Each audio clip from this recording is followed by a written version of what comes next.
tudo bem? Professor Luiz Otávio, nós continuamos aqui o nosso curso de Sentença Civil 2022 e agora tratando nessa nossa terceira aula. As duas primeiras aulas nós falamos detidamente sobre relatório e agora na nossa terceira aula, deixa o professor arrumar a gravata dele ali. Nesta terceira aula nós vamos tratar sobre a possibilidade de uma sentença cobrar de vocês a necessidade de vocês promoverem o julgamento simultâneo de duas ações. Vejam, é comum isso acontecer numa prova de sentença civil ou, eventualmente, no dia a dia forense. Óbvio que numa vara civil isso é muito comum de acontecer. Mas numa prova, e especialmente nessas provas que temos verificado nos últimos anos, eu não me recordo desde a minha época para concurso público, isso já vai há muito tempo. As minhas provas para o Tribunal de Justiça do Distrito Federal, salvo engano, nos 3 dias, 2 no dia, teve em 2006, eu fiz 3 dias, 4 dias de prova, sendo 3 dias com provas com 2 sentenças, né, para julgamento simultâneo. Me lembro também de ter feito em 2008 para o Maranhão, 2007, 2008, numa prova de sentença do Maranhão, também fiz sentenças com duas situações para serem julgadas. Mas vejam, não é comum. Isso era muito comum aqui no Tribunal de Justiça do Distrito Federal e Territórios, mas não é mais tanto nas provas atuais, pela limitação de linhas, pela questão do espaço, enfim.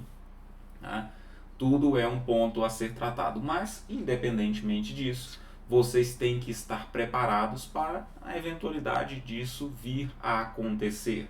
Na minha prova mesmo, em que eu fui aprovado, a prova de sentença civil, era uma oposição, nós tínhamos oposição e ação principal, eram 2 ações reunidas para julgamento conjunto, tá?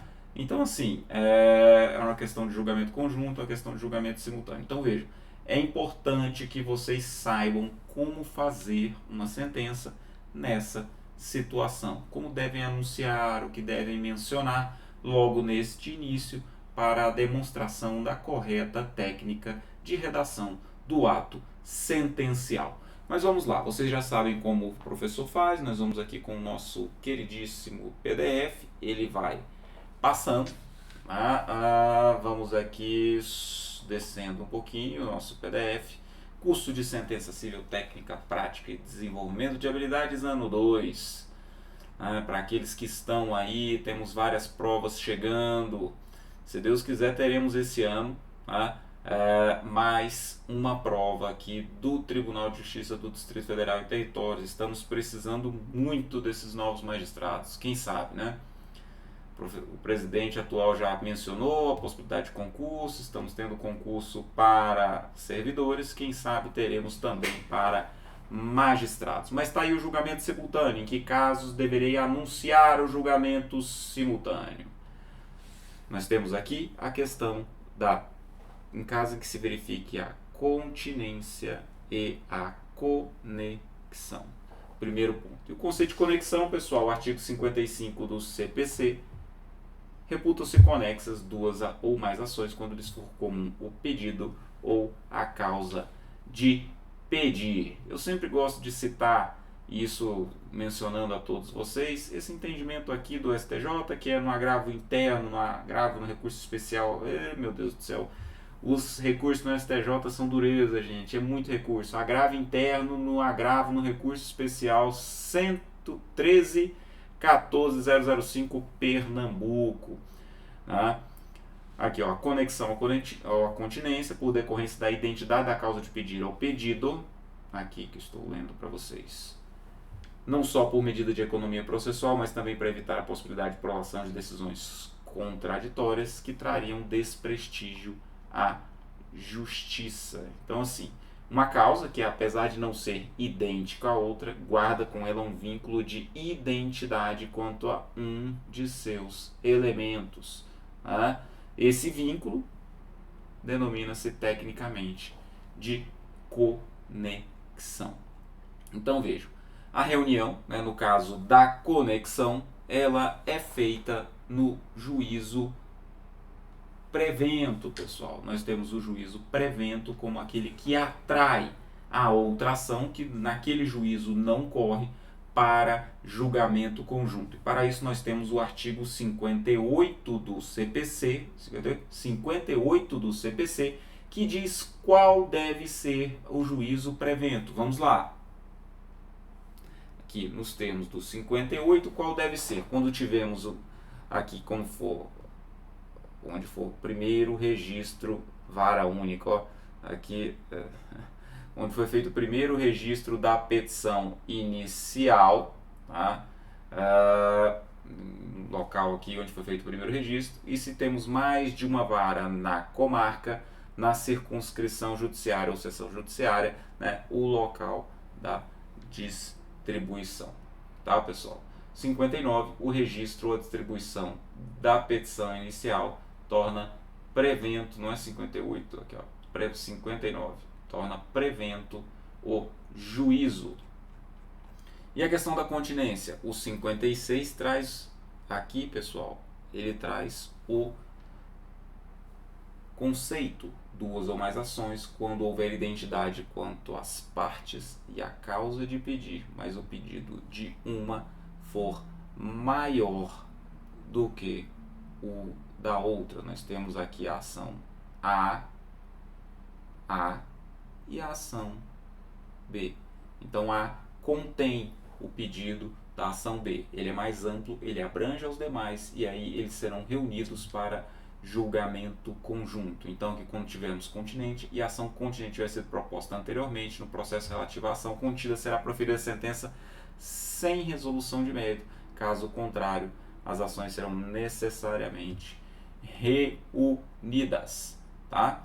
Então, caso em que o processo aqui devem ser julgados em conjunto para evitar decisões conflitantes, é uma segunda posição do Código de Processo Civil no 55, parágrafo 3º, e é justamente esse um dos pontos que podem ser trazidos, né, especialmente em preliminar, para a necessidade de reunião do processo, em que vocês têm que aplicar o 55, parágrafo 3º. Então, é muito importante que vocês tenham atenção, porque o examinador gosta de trazer esse artigo em específico para mencionar os casos em que você deve ou não reunir.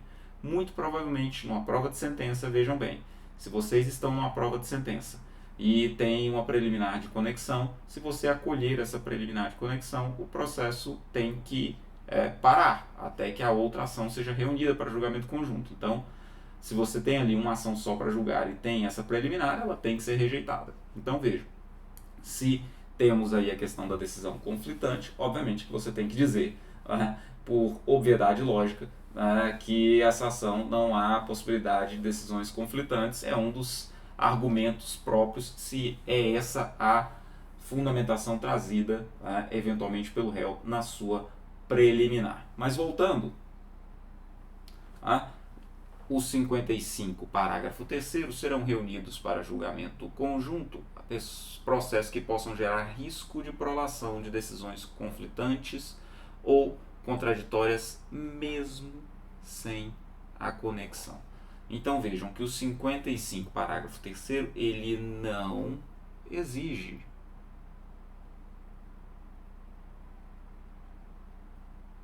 a conexão.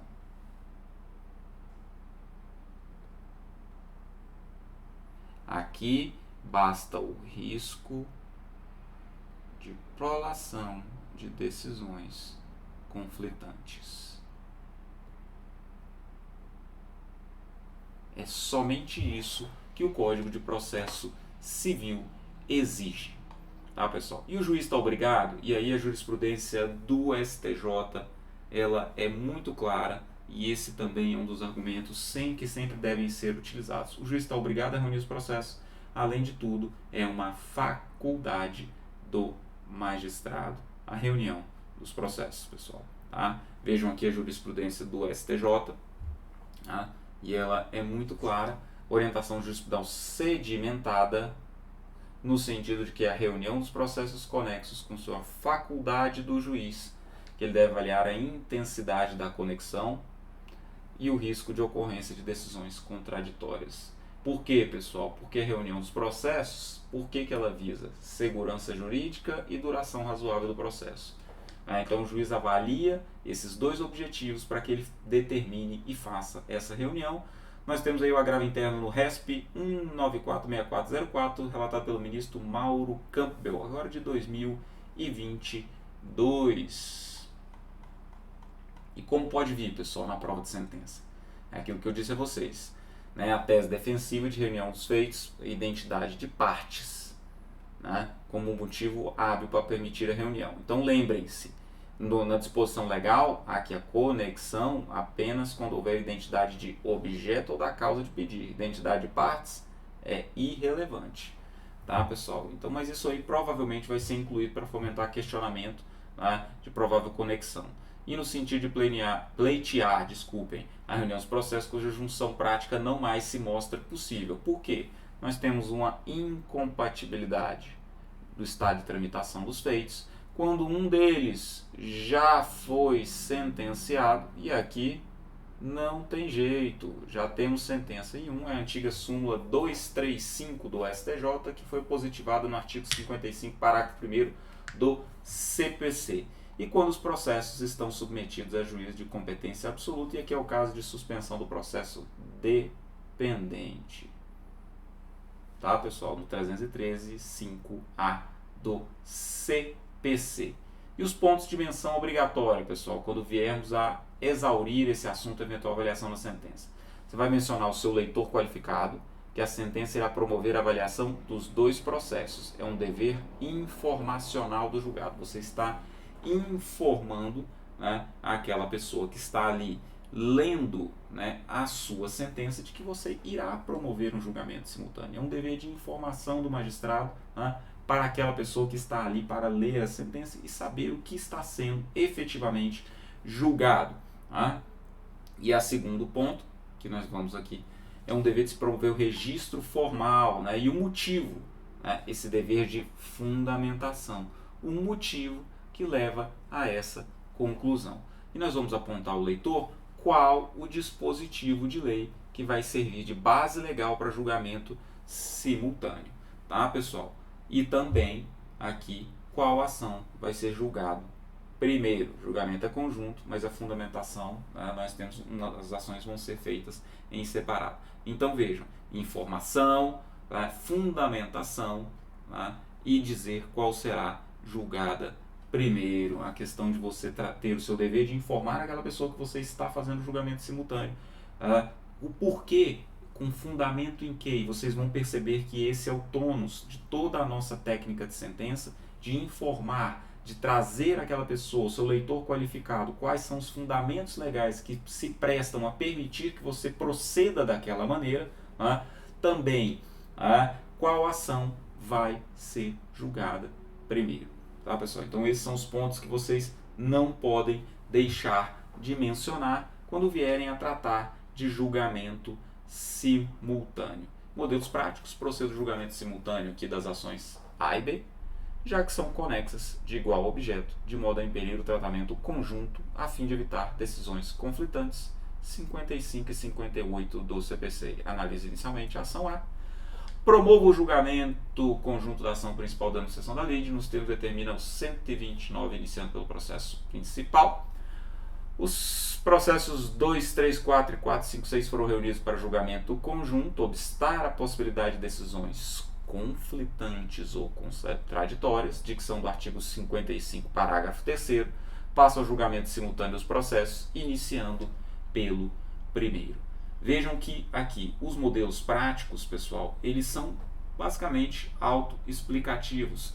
Nós fazemos exatamente aquilo que eu mencionei a vocês. Eu menciono que estou fazendo o julgamento simultâneo, eu digo o porquê e com base em qual fundamento legal e digo por qual processo irei iniciar. Tá, pessoal? Então isso é muito importante para que vocês compreendam. É uma parte simples da sentença? É uma parte que ela provavelmente ela vai valer pouca pontuação? Vai. Mas, mais uma vez, voltando àquilo que eu já disse na aula referente a relatório. Às vezes vale 0,5, 0,6, 0,3, mas você tira 5,7 e você não passa porque você esqueceu de promover o anúncio do julgamento simultâneo.